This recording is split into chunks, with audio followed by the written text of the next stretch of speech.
welcome back to Max Reaction. How are you doing today? Hopefully you're doing good. I'm glad to see you guys back, and I'm glad I'm back making reactions. I took quite a big of a break the last few months. A lot of life things happening, but I know you guys understand. That happens to everybody. But for now, you know, the first time I ever went to the Philippines was in 2015, and we're gonna watch a video and react to it. It's called Brief History of the 90s in the Philippines. So I don't know much about 90s in the Philippines. I really don't. I probably know more further back history in the Philippines because I've watched so many videos on it, but the 90s, I don't know squat about it. I was a teenager in the 90s, so really wasn't thinking about the Philippines, wasn't really thinking about serious life things. So let's get to it. Let's learn about the 90s. Let me know if all this stuff's true, and let me know what you can add to it that made you remember the 90s. What was the 90s to you in the Philippines? That's my question to you guys. So comment down below. For now, let's check out the brief history of the 90s in the Philippines. The 90s was a decade full of events that had significant effects on today's social and political climate. This decade was also marked by a mixed bag of natural calamities, technological advancements, Very true. and some fashion statements that Internet will got definitely big. confuse the younger millennials. Internet got big in the 90s So join everywhere. me and let's dive into a brief history of the 90s. Let's do it. Let's do it. Let's start with 1990. Oh, This year was marked by the Luzon earthquake, which struck a 7.8 damn, that looks magnitude. big. The quake caused massive damage from the mountains of northern Luzon and throughout central Luzon region. Baguio was the most badly hit at the time, and majority of its Wow. establishments was left in ruins. 1991. That earthquake looked terrible. I don't know if I've ever heard of the Baguio earthquake. I don't think I have. Is that one of the biggest ones ever in recorded history in the Philippines, or recent history in the last 100 years? I don't know. Let me know. And did you live through the Baguio Luzon earthquake? I know Baguio I think it gets a lot of mountains around there. So did a lot of mountain roads collapse and stuff like that? I don't know. Let me know if you know anything about that. Mount Pinatubo erupts in what will be the second Heard about that largest one, though. eruption of the 20th century. Whew. It's a The big final death count was around 800. That's This sad. year also marks Philippine Senate's rejection of the bilateral treaty with the United States. It was also at this year when the U.S. closes and surrenders Clark Air Base to the Philippine government. Now I think Clark Air Base is pretty close to that mountain, and didn't a lot of their planes and stuff get covered in ash? I'm not sure. Were they going to close it anyway, Clark Air Force Base, or did the volcano eruption play a part into that? I don't know. Let me know if you know more. I think it may have. 1992. As part of Pepsi Corporation's local promotion titled Number Fever, it Never was heard of it. announced that the person who possessed the Pepsi bottle cup with the number 349 is eligible to claim the 1 million peso prize. 1 million? About Woo! 800,000 people were eligible for the prize instead of an intended single winner. Oh no! Several protests Oh. and bombings followed after Pepsi refused to award the 1 million prize to thousands of supposed winners. So you're telling me there's supposed to be one winner of 1 million pesos, and they accidentally made over 800 of those caps with that number?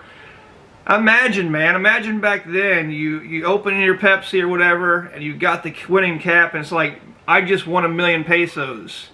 And then come to find out, 800 other people did, and then on top of that, Pepsi wouldn't pay the 1 million pesos to each person. How pissed would you be?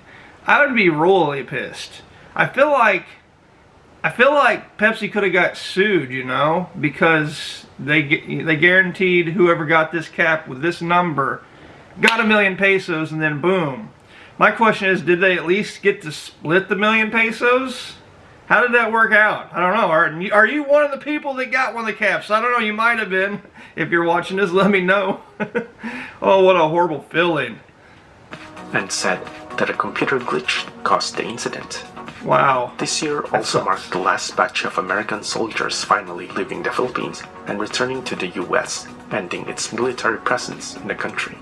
Oh, 1993 was the Sad. year the remains of former President Ferdinand Marcos returned in the country upon permission from the government.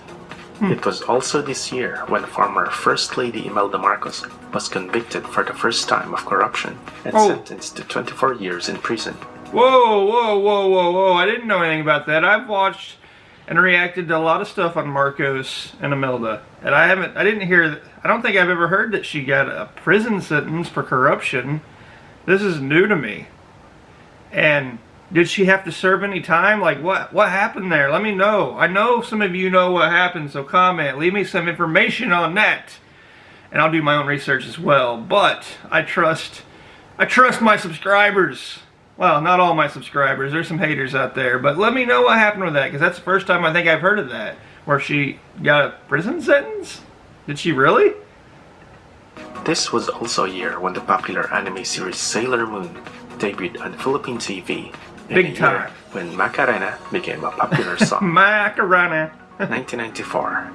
This year was the year the Philippines got connected to the internet. What? The Philippine Network Foundation connected the country to Sprint in the United States via a 64 kilobytes per second link. 94 was the first time the Philippines got the internet? Wow, that's not that long ago, really. I mean, 25 years now, but really it's not that long ago. I wouldn't have guessed that. I would have thought at least like 1990. Wow.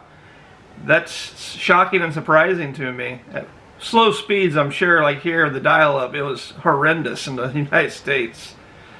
For the 90s kids, this year also marked the debut of the popular Sinescuela, an educational TV series about science. Never heard of it. 1995. Flor Contemplacion was executed in Singapore, causing diplomatic tensions between the Philippines and Singapore. Oh. This year also marked the opening of the theme park Enchanted Kingdom and the debut of the popular anime show, Ghost Fighter. Does Enchanted Kingdom still exist? Is it still open? I don't know. I haven't seen any advertisements on it or not. I don't know. I don't think it is it?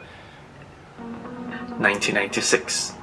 Violent clashes erupt between Filipino soldiers and I've heard about Vietnamese that. people as the Philippine government attempts to repatriate hundreds of Vietnamese asylum seekers. Also, Mabuhay Satellite was acquired by Mabuhay Philippines Satellite Corporation this year. 1996 was also a good time for sports, as boxer Mansueto Velasco placed second in boxing in the Summer Olympics in Atlanta, Georgia. I don't know anything about that man. I didn't know that there was another awesome boxer, Obviously, Manny Pacquiao is the top of the peak of the mountain when it comes to that. Almost, of any race, especially in the Philippines. But I've never really heard about that guy. Second in Olympics, that's pretty damn good. 1997. The Asian financial crisis of 1997 affected numerous Southeast Asian countries, I don't know nothing about that including either. the Philippines, as well as South Korea. This year was also the time when Filipino poet, writer, painter, national artist of the Philippines, Jose Garcia Villa died. That's a talented man right there. 1998. This was the year the country celebrated its year-long 100th anniversary of Philippine independence. This year also saw the former Vice President Joseph Estrada being sworn in as the 13th President of the Philippines, succeeding Fidel V. Ramos. What an awesome thing to celebrate, though. 1999. 100 years. Rio Echegaray was the first Filipino to be meted the death penalty after its reinstatement in the Philippines in 1993. Wow, what'd that man do? I've never heard of that man. I knew that they had reinstated the death penalty, but I didn't know exactly when. This year, he was executed by lethal injection. It was also at this year when the new Visiting Forces Agreement with the United States was also ratified by the Philippine Senate. Boom, thus baby! returning American military presence in the country. Boom, baby! There's obviously more to the 90s than what we can compress in a short video. But in general, the 90s was a mixed bag of extremes. Ever wondered what the 80s was like? Then follow us and be a part of the conversation.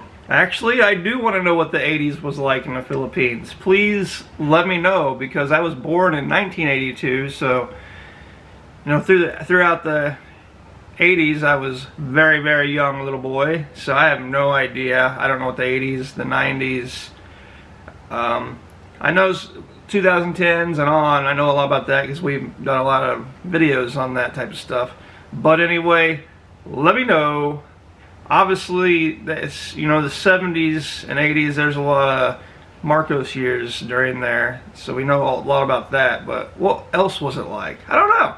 Anyway, there was some stuff on this list I knew about, other stuff I didn't, but the shocking one was like, wow, the internet came to the Philippines in 1994, and the internet it's changed the world. It's changed the world for a lot of good, and it's changed the world for some bad.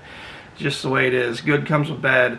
Anyway, those are my thoughts, my feelings, my reactions. What's your thoughts? What's your feelings? What's your reactions? Comment down below. Let me know, and I'll see you next time. Peace.